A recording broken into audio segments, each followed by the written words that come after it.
Você já viu alguém que você ama morrer na sua frente? Não morrer de doença. Não morrer de velhice.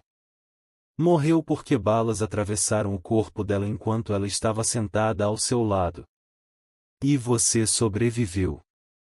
Você ficou coberto do sangue dela, sentindo a vida escapando, sabendo que ela morreu por sua causa, e você continuou vivo. O que isso faz com uma pessoa? Eu tinha 16 anos quando assisti Walking Tall pela primeira vez. Aquele filme dos anos 70 com o Joe Don Baker segurando um pedaço de madeira enorme e quebrando cabeças de bandidos. Parecia filme de ação genérico. Bem contra mal xerife durão limpando a cidade.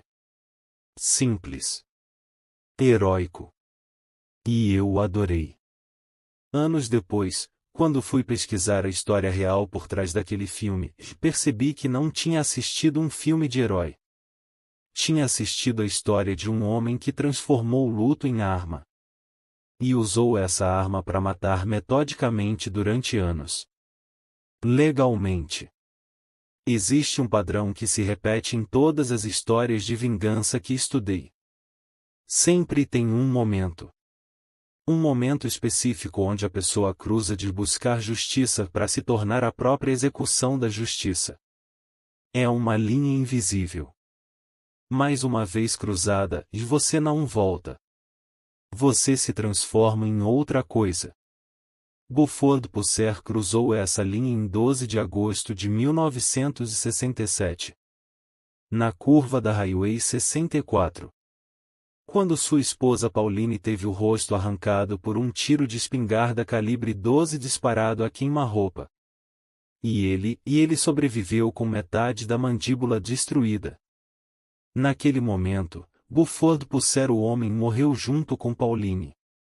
O que sobreviveu foi outra coisa. Algo muito mais perigoso. Tennessee. 1964, Buford Pusser tinha 36 anos quando foi eleito xerife do condado de McNair. Ele tinha 1,98 m de altura. 130 quilos. Ex-jogador de futebol americano. Ex-lutador profissional.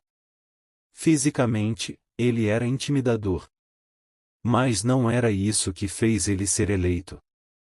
Foi a promessa. McNair County nos anos 60 era controlado por uma rede de bordéis, cassinos ilegais, destilarias clandestinas e tráfico de drogas que operava abertamente. Todo mundo sabia. Todo mundo via. E ninguém fazia nada. Porque a máfia Dixie, como era conhecida, tinha comprado todo mundo. Xerifes anteriores, juízes, políticos locais, e todo mundo estava no bolso deles. Buford prometeu que seria diferente. Prometeu limpar a cidade. E as pessoas acreditaram porque, e bem, olha pro tamanho desse homem. Ele parecia indestrutível. Durante os primeiros anos, Buford realmente tentou fazer as coisas do jeito certo. Ele invadia cassinos ilegais. Prendia traficantes. Fechava bordéis. Mas tinha um problema. Toda vez que ele prendia alguém e a pessoa era solta em horas. Toda vez que ele montava um caso e o caso desaparecia. Toda vez que ele tinha uma testemunha e a testemunha mudava de ideia. O sistema estava completamente corrompido. E Buford percebeu algo que eventualmente quebraria ele por completo. Você não pode lutar contra crime organizado usando o sistema legal quando o próprio sistema legal é parte da organização criminosa. Então ele começou a fazer as coisas de um jeito diferente. Ele começou a usar violência. Buford tinha um pedaço de madeira que ele carregava. Um bastão de quase 1 metro de comprimento. Madeira de carvalho branco. E ele usava aquilo para quebrar coisas. Máquinas de caça-níqueis. Móveis de cassino. Barris de bebida ilegal. E pessoas. Muitas pessoas. Existem registros de pelo menos 12 pessoas hospitalizadas por Buford durante invasões. Ossos quebrados. Crânios fraturados. Hemorragias internas. E quando questionado, Buford dizia que eles tinham resistido à prisão. Sempre resistindo à prisão. E sabe qual era o mais perturbador? A população adorava. Finalmente alguém estava fazendo alguma coisa. Finalmente os criminosos estavam pagando. Finalmente tinha consequências. Ninguém perguntava se aquelas consequências eram legais. Ninguém questionava se um xerife tinha o direito de espancar pessoas sem julgamento. Porque no fundo, todo mundo sabia que o julgamento era piada de qualquer forma. Então que diferença fazia se a justiça vinha através de um tribunal ou através de um pedaço de madeira? Mas a máfia Dixie não ia deixar isso continuar. Eles tentaram subornar Buford. Ofereceram dinheiro, poder, participação nos lucros. Ele recusou tudo. Então tentaram intimidar. Ameaças. Cartas. Ligações no meio da noite dizendo que iam matar a família dele. Buford não recuou. E fizeram o que sempre fazem quando alguém não pode ser comprado nem intimidado. Decidiram matar. A primeira tentativa foi em 1966. Buford foi esfaqueado várias vezes durante uma invasão a um cassino. Quase morreu. Passou semanas no hospital. Quando saiu, voltou imediatamente pro trabalho. Com o mesmo bastão. Mais furioso. A segunda tentativa foi diferente. 12 de agosto de 1967. 2 da manhã. Buford estava voltando para casa com a esposa Pauline depois de responder a um chamado. Highway 64. Uma estrada escura e vazia.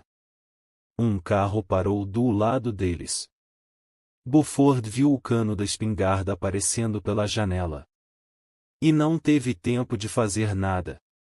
O primeiro tiro acertou Pauline no rosto. Calibre 12. A queima-roupa. Não sobrou o rosto. Só, e destruição. O segundo tiro acertou Buford na mandíbula. Arrancou metade dela. Dentes, osso, carne e tudo espalhado pelo interior do carro. O carro dos atiradores fugiu. E Buford ficou ali, sangrando profusamente, com metade do rosto destruído, segurando o corpo sem vida da esposa dele. Consciente. Sentindo tudo. Ele dirigiu até o hospital mais próximo. Não sei como. Com metade da mandíbula pendurada. Sangrando litros. Em choque. Mas ele dirigiu. E sobreviveu. Passou por 7 cirurgias reconstrutivas. Implantaram placas de metal. Reconstruíram o maxilar com partes de outras áreas do corpo dele. E durante todo esse processo, e toda a cirurgia, toda a sessão de fisioterapia, toda vez que olhava no espelho e via a cicatriz, ele via a Pauline. Via o rosto dela sendo destruído. Via o sangue. Via os olhos dela perdendo o brilho. E aquilo corroía por dentro de uma forma que nenhuma cirurgia podia consertar. 3 meses depois, Buford voltou ao trabalho. Mas não era mais o mesmo homem. Agora não era mais sobre limpar a cidade. Era sobre vingança. Pura. Absoluta. Metódica. Nos 6 anos seguintes, de 1967 a 1973, algo estranho começou a acontecer em Erie County. Pessoas ligadas à máfia Dixie começaram a morrer. Carmine Raymond Gagliardi. chefe de operações de jogos ilegais. Morto a tiros em circunstâncias misteriosas. Caso arquivado. Taviad White.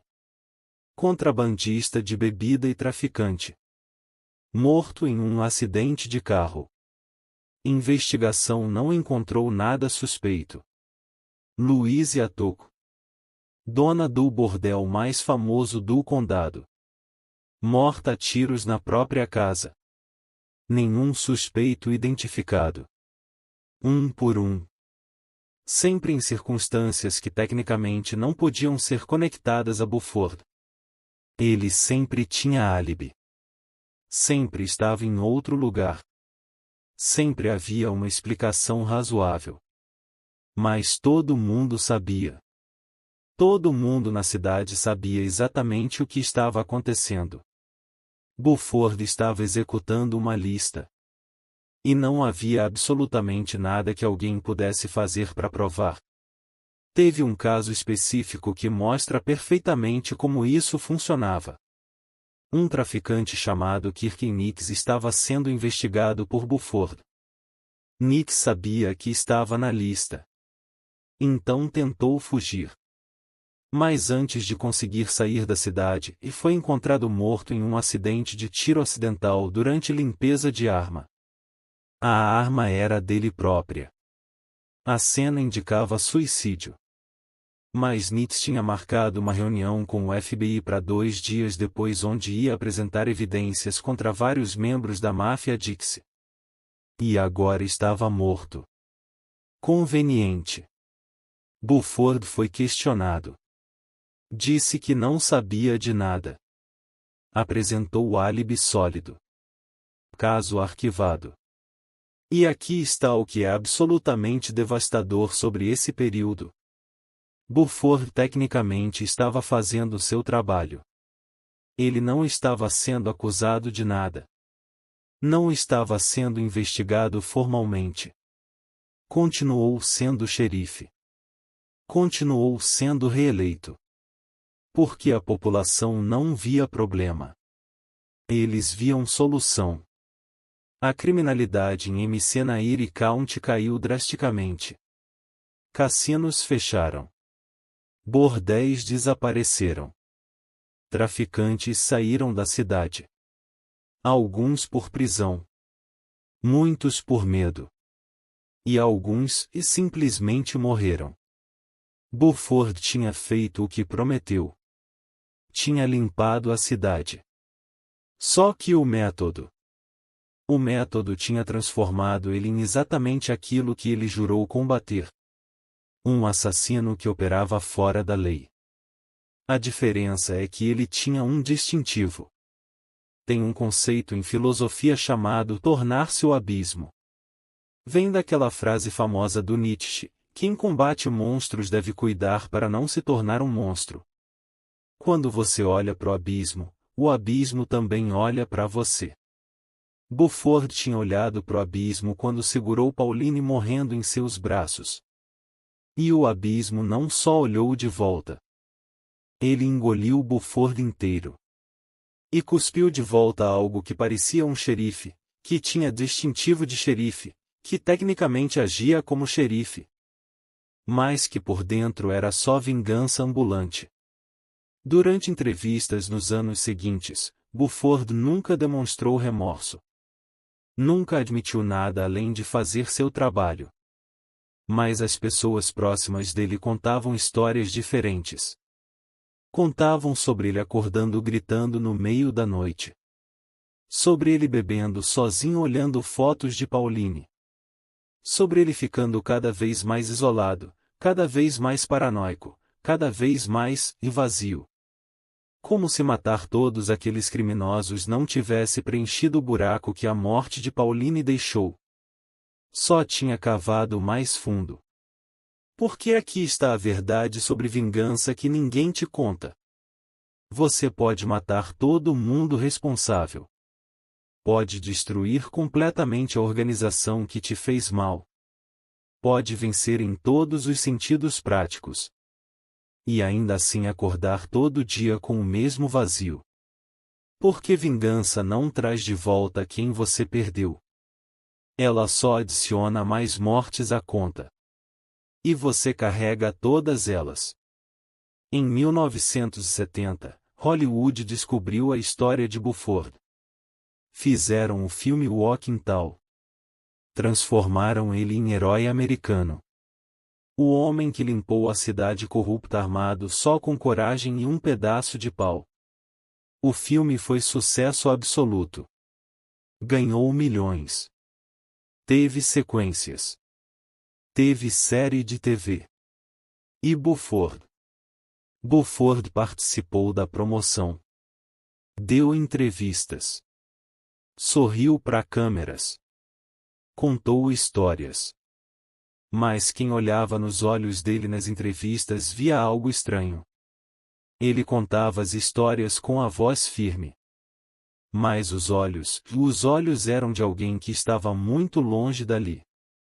Como se parte dele tivesse morrido naquela highway em 1967 e nunca tivesse realmente voltado. 21 de agosto de 1974. 7 anos depois da morte de Pauline. Buford estava dirigindo sozinho na mesma Highway 64. Indo para casa. O carro dele saiu da pista. Bateu em uma árvore. Capotou várias vezes. Buford morreu instantaneamente. Tecnicamente foi classificado como acidente. Pneu estourado. Perda de controle. Mas a cena do acidente tinha inconsistências. O carro estava em velocidade muito baixa para causar aquele tipo de destruição. Marcas de frenagem indicavam que ele tinha tentado parar, não que tinha perdido o controle. E o local? O local era a menos de 2 quilômetros de onde Pauline foi morta. Algumas pessoas acham que foi assassinato. Vingança tardia da máfia. Outras acham que foi suicídio. Que Buford finalmente desistiu de carregar o peso. E outras acham que foi literalmente acidente. Que depois de sobreviver a facadas, tiros, emboscadas, anos de violência, Buford morreu da forma mais mundana possível. Como se o universo tivesse decidido que era a hora. Eu honestamente não sei qual versão é pior. Se foi assassinato, e então ele morreu sem nem chance de lutar. Depois de tudo que sobreviveu. Se foi suicídio, e então toda aquela vingança, todas aquelas mortes, toda aquela violência não significou nada no final. Ele continuou vazio. Se foi acidente, então não havia significado nenhum. Só ironia cruel. De qualquer forma, o homem que limpou a cidade morreu sozinho em uma estrada vazia. Sem glória. Sem heroísmo. Só um corpo em um carro destruído. E agora me deixa te perguntar algo. Buford venceu? Ele destruiu a máfia Dixie. Limpou MC Nairi County. Virou lenda. Teve filme feito sobre ele. Mas pagou com a esposa. Com a própria humanidade. Com anos de paranoia e violência. E morreu sozinho em uma estrada. Então, e venceu? Ou só sobreviveu tempo suficiente para ver que vingança não cura trauma? Que você pode matar todos os culpados e ainda acordar toda noite vendo o rosto da pessoa que perdeu. A cidade conta a história dele como herói. Tem um museu dedicado a ele. Turistas visitam. Compram réplicas do bastão de madeira dele. Mas ninguém fala sobre as pessoas que ele espancou e que talvez não mereciam. Ninguém fala sobre as mortes misteriosas que convenientemente aconteceram enquanto ele era xerife. Ninguém fala sobre como ele transformou o luto legítimo em licença para matar. Porque é mais fácil ter um herói simples. Xerife bom. Bandidos ruins. Violência justificada. limpo, claro, reconfortante. A verdade é muito mais suja. A verdade é que Buford Pusser era um homem quebrado que tinha poder demais e supervisão de menos. E ele usou esse poder para transformar uma cidade inteira em zona de guerra pessoal dele. Sim, ele pegou criminosos. Mas também criou um precedente perigoso. De que se você tem razão suficiente, e se sua dor é grande o suficiente, e se seu distintivo é legítimo o suficiente, você pode ser juiz, júri e executor. E ninguém vai te parar. Porque você é o herói da história. Eu penso nisso quando assisto Walking Tall hoje. Aquelas cenas do Joe Don Baker quebrando cassinos, espancando bandidos, sendo aplaudido pela cidade. E me pergunto quantas pessoas assistem aquilo e pensam, cara, a gente precisa de mais gente assim. Sem perceber que o que estão pedindo não é justiça. É vingança institucionalizada.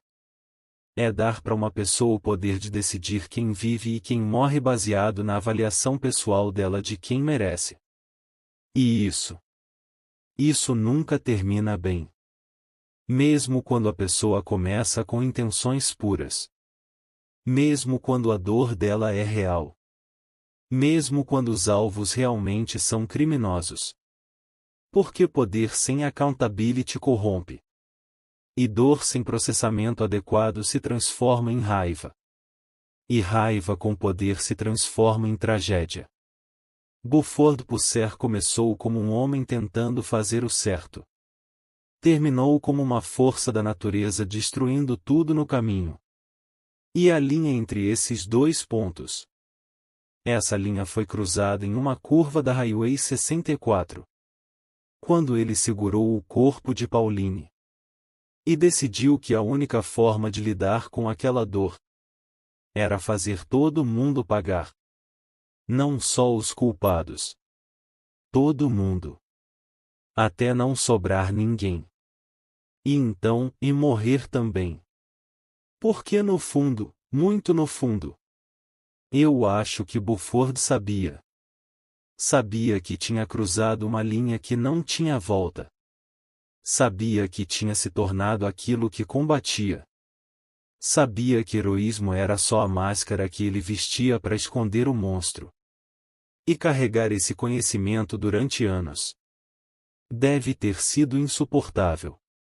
Então talvez aquele acidente não tenha sido tão acidental assim. Talvez tenha sido a última decisão de um homem que finalmente percebeu que você pode vencer todas as batalhas e ainda assim perder completamente a guerra contra si mesmo. E nesse caso, a única saída é parar de lutar.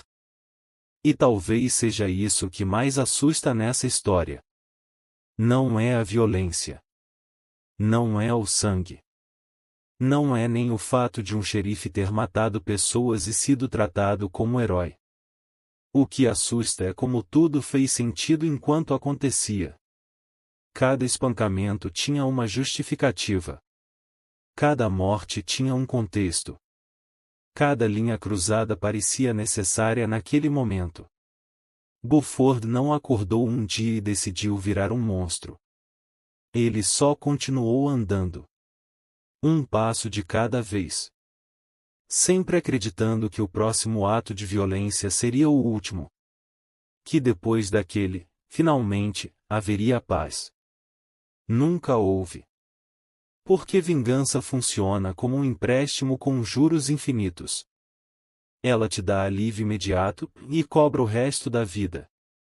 No fim, Buford não morreu como herói nem como vilão. Morreu como alguém cansado demais para continuar fugindo do que tinha se tornado. E essa é a parte que ninguém gosta de encarar. O abismo não te puxa de uma vez. Ele espera você se inclinar. A justiça pode ser cega. A vingança enxerga perfeitamente.